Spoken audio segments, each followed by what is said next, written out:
Hi guys, Scott again, and welcome back to another video. Now, I am aware that I think the last 5 of my videos have all been about the Volvo, so I thought I'd crack the Focus out and just give you an update on what's been going on with that, because unfortunately I have had issues again with it. Rather ironically so, very similar to the issues that the last video I brought you on the Focus was an update on. We'll go into that, but as always I just wanted to start off with thank you for tuning into this video. Thanks, and don't forget, like, subscribe and comment, let me know what's going on. I love the interactions, and I'm actually up to 540 subscribers, which is, yeah, I'm happy with that. It's still counting up and I still enjoy making these videos. So yeah, as I said, I've had a few issues with Focus recently, which is why it probably hasn't seen as much light on the channel as the Volvo, because I spent a lot of time getting the Volvo back on the road, and the Focus had its moment to shine to make me give it some love and attention that it deserved. But I still absolutely love this thing. Right,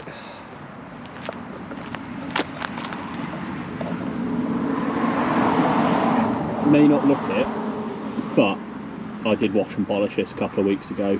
I haven't actually driven that far in it, but it just picks up dirt so easily. But it's still, if you stand far away, that nitrous blue is just beautiful. One thing I am going to go into is I did a very bad thing that makes me quite sad, and I'd like to blame it on someone else, but I underestimated a curb, and yeah, so 2.5 years of ownership and I've done a very bad thing. I hate myself for it, but these things happen. Yeah, needs doing. But yeah, so I'm going to take it for a drive, and because I just prefer talking and explain stuff while driving, but I'm going to go into the issues I've had with it, what it's been doing in the meantime, plans, update, stuff that needed doing, and yeah, anyway.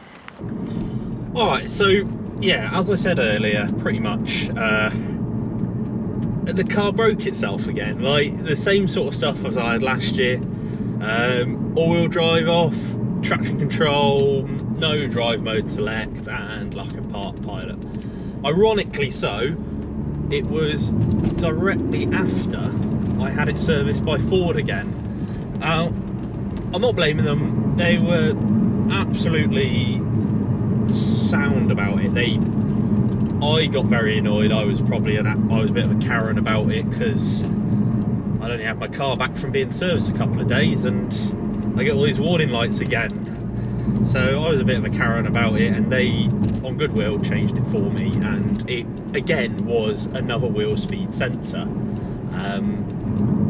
but on the opposite wheel this time. So all I really wanted them to do was to tell me which one it was, and I was happy to change it myself. But I was a bit of a Karen, and yeah, they were very nice and sorted it for me.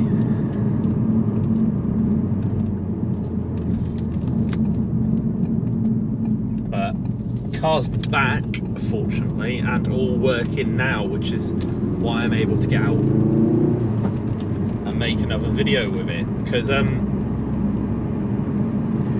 it was all a hectic few weeks with that, because trying to do it around work, and garages don't do much weekend availability, which is when my availability is best to put in. But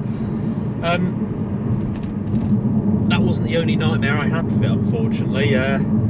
So I had all brand new tyres on it last year, but both rear ones with 6mm left on the depth managed to have a gouging right down to the cord, so I had to have 2 new tyres on the rear, new wheel speed sensor, full service, and I think it all came to about £800–900, which isn't the worst, but wasn't what you expected. And it's just good to have the car back, because it's only once I don't get to use this thing for a few weeks, because this sort of, with having the Volvo now, this has sort of turned into my weekend fun, and it just makes me miss it and enjoy driving it a bit more, makes it a bit more special.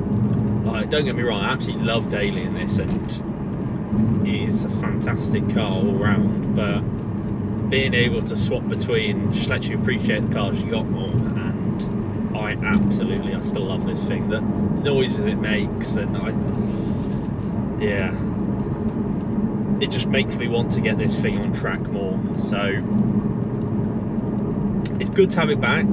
Hopefully should see a bit more of it, and I should get a few more bits done, because I got a few plans of it. I need to sort some PPF out on it. Someone mentioned about this gear stick, and I'm going to do a little video to tell you about the gear stick, because it's actually it's literally the only thing I've done to the car so far, but it's mad how much difference it makes, in my opinion, to the whole design, whole drive, and the feel of it. And unfortunately, there's still a bit I need to do, but it involves taking apart the actual center console and getting to the gator, which I'm a bit scared to do, because I'm still very precious over this car, whereas the Volvo I'm more than happy to take apart and do all the stuff myself. I've never really done that with this, but that's all going to change, because on the service they picked up that the brakes are, I think they're 40% life left. They're starting to get towards the end of that, so they'll need changing soon enough. Depends on how many miles I end up doing. But Ford quoted me, I want to say £630 for the front and about 400 for the rears. So all in, I think it was £1,060 for some brakes.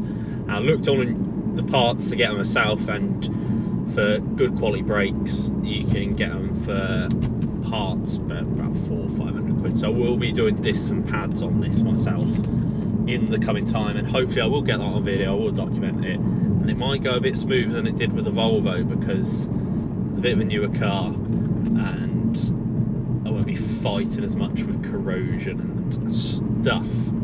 But just thought I'd bring you a quick old little update, because you haven't seen this in a while. A lot of it's all been around the Volvo. Wanted to get her out here, remind people that I've still got this car and it's still absolutely fantastic. So as always, it's been a bit brief, but thank you for watching. Don't forget, like, subscribe, comment, let me know questions, queries. I love answering them all, and I hope to see you all in the next video. Bye for now.